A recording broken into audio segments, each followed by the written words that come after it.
ఇవాళ చేస్తున్న కాంగ్రెస్ పార్టీకి ఓటేస్తే ఒక్క రూపాయి లాభం రేపు లేదు. బీఆర్ఎస్ పార్టీ ఇక్కడికే చేతులకు పడిపోయింది.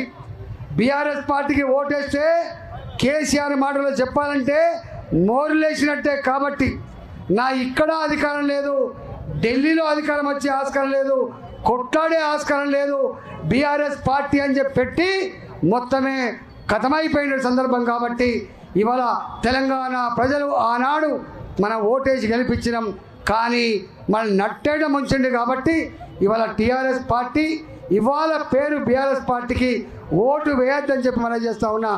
వాళ్ళు ఈ మధ్యనే ఇవాళ ఎవరో చెప్తా ఉన్నారు, బీఆర్ఎస్ పార్టీ నాయకుడు ఇక్కడ కాంగ్రెస్ పార్టీ నాయకుడు కూడబలుకొని ఈటలు రాయిందని ఓడగొట్టాలంటే మేము ఓడగొట్టే దమ్ము లేదు. కాబట్టి చీకటి ఒప్పందం చేసుకొని అవసరమైతే ఒకరికొకరు సహకరించుకొని ఇవాళ నన్ను నిలబరించే ప్రయత్నం చేస్తాడా.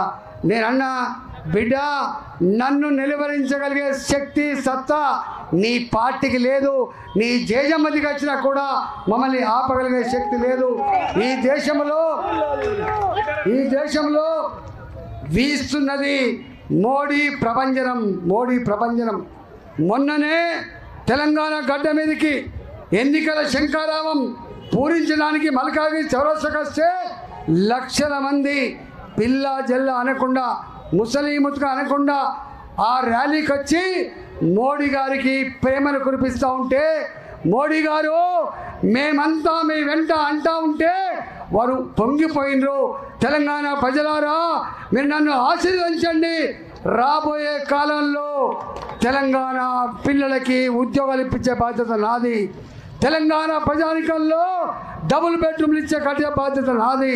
తెలంగాణ ప్రజానికానికి పేదరికం పోగొట్టే బాధ్యత నాది.